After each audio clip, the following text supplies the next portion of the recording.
بسم اللہ الرحمن الرحیم نحمدہ و نصلی علی رسولہ الکریم۔ حسن یوسف پہ کٹی مصر میں انگشت زنا، سر کٹاتے ہیں تیرے نام پہ مردان عرب۔ ابو البشر خلیفۃ اللہ فی الارض مسجود ملائک حضرت سیدنا آدم علی نبینا علیہ الصلوۃ والسلام کے زمانے سے لے کر حضرت روح اللہ سیدنا عیسیٰ علی نبینا و علیہ الصلوۃ والسلام کے عہد تک اللہ تعالیٰ کے بھیجے ہوئے مقدس انبیاء اور رسل خلق خدا کی ہدایت اور رہنمائی کے لیے دنیا میں تشریف لائے اور اعلاء کلمۃ الحق کا فریضہ احسن طریقے سے انجام دیا۔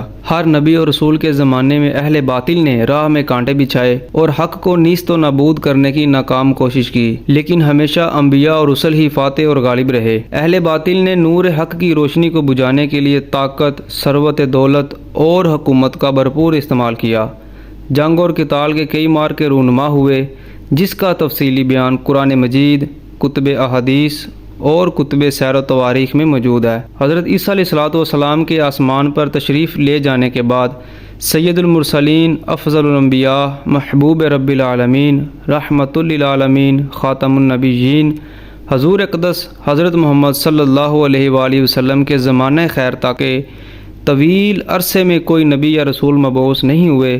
لوگ حضرت عیسیٰ علیہ الصلوۃ والسلام کی اصل تعلیمات اور روایات کو رفتہ رفتہ فراموش کرتے گئے یا اس میں اپنی خواہش سے رد و بدل کر دیا۔ شرک، فکر، افعال رذیلہ شنیعہ عام اور رائج ہو گئے۔ اس طرح سے گمراہیت و ضلالت کی ہولناک تاریکی نے پوری دنیا کو اپنی لپیٹ میں لے لیا۔ شراب، زنا، قتل، چوری، ڈکیتی، جوا، بد عہدی، دغا، فریب اور بد اخلاقی کا بازار گرم تھا۔ اپنی لڑکیوں کو زندہ دفن کرتے ہوئے بھی جھجکتے نہیں تھے۔ آدمی انسان ہونے کے باوجود بھی وحشی جانور بن گیا تھا۔ عرب، ایران، چین، ہندوستان بلکہ دنیا کا ہر خطہ کفر و ضلالت کی آتش کی لپٹ میں تھا۔ رشد و ہدایت نام کو بھی نہ تھی۔ ایسے سنگین ماحول میں اللہ تبارک و تعالیٰ نے اپنے بندوں کی ہدایت اور رہبری کے لیے اپنے محبوب اعظم حضرت محمد صلی اللہ علیہ وآلہ وسلم کو مبعوث فرمایا۔ قرآن مجید میں اللہ تعالیٰ نے ارشاد فرمایا کہ قد جاءکم من اللہ نور و کتاب مبین۔ ترجمہ کنز الایمان، بے شک تمہارے پاس اللہ کی طرف سے ایک نور آیا اور روشن کتاب۔ اس آیت میں نور سے مراد حضور اقدس صلی اللہ علیہ وآلہ وسلم کی ذات مراد ہے اور روشن کتاب سے مراد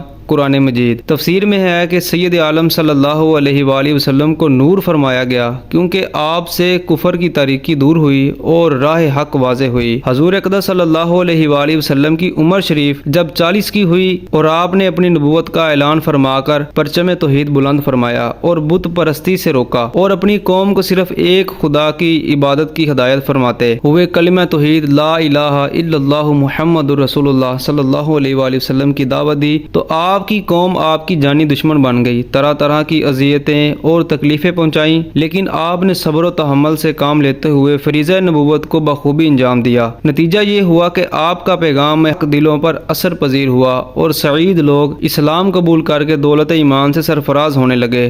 رسول ہاشمی صلی اللہ علیہ وآلہ وسلم کی دعوت حق کی بڑھتی ہوئی مقبولیت دیکھ کر مشرکین عرب بغض و حسد کی آگ میں جل اٹھے اور انہوں نے حق کے مقابل میں تمام باطل حربے آزما لیے، لیکن ان کی کوئی بھی تدبیر کارآمد نہ ہوئی۔ خصوصاً حضور اقدس صلی اللہ علیہ وآلہ وسلم کا عظیم معجزہ قرآن مجید ایسا دل نشین ہوا کہ ملک عرب کے امراء و اکابر اسلام کے زمرے میں شامل ہو گئے۔ اس وقت ملک عرب کے باشندوں کی فصاحت و بلاغت کا یہ عالم تھا کہ نو عمر لڑکا بھی اعلیٰ قسم کے اشعار فی الفور کہنے کی مہارت رکھتا تھا۔ عربوں کو اپنی زبان دانی پر اتنا ناز تھا کہ جاہل، ان پڑھ اور جنگل میں بسنے والے شتربان بہترین شاعر کی حیثیت رکھتے تھے اور اونٹوں کے چرواہے اپنے مقابل پوری دنیا کو اجمی یعنی گونگا اور جاہل سمجھتے تھے۔ جب جاہلوں کی زبان دانی کا عالم یہ تھا تو ملک عرب کے ادباء فصحاء کی زبان دانی کا عالم کیا ہوگا؟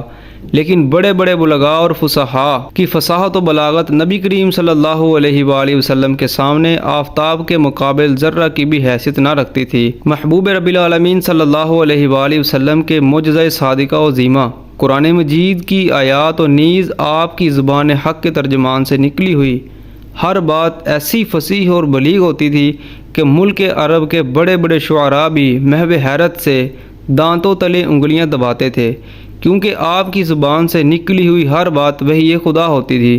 قرآن مجید میں اللہ تعالیٰ نے ارشاد فرمایا وَمَا يَنطِقُ عَنِ الْهَوَىٰ إِنْ هُوَ إِلَّا وَحْيٌ يُوحَىٰ، اور وہ کوئی بات اپنی خواہش سے نہیں کرتے، وہ تو نہیں مگر وہی جو انہیں کی جاتی ہے۔ تفسیر روح البیان میں ہے کہ نبی کریم صلی اللہ علیہ وآلہ وسلم اللہ تعالیٰ کی ذات و صفات میں فنا کے اس اعلیٰ مقام پر پہنچے کہ اپنا کچھ باقی نہ رہا۔ تجلی ربانی کا یہ اصطلاح تام ہوا کہ جو کچھ فرماتے ہیں وہ وحی الہی ہوتی۔ بقول امام عشق و محبت امام احمد رضا خان فاضل بریلوی رحمۃ اللہ علیہ فرماتے ہیں، وہ دہن جس کی ہر بات وحی خدا، چشمہ علم و حکمت پہ لاکھوں سلام، میں نثار تیرے کلام پر ملی یوں تو کس کو زبان نہیں، وہ سخن ہے جس میں سخن نہ ہو، وہ بیاں ہے جس کا بیان نہیں۔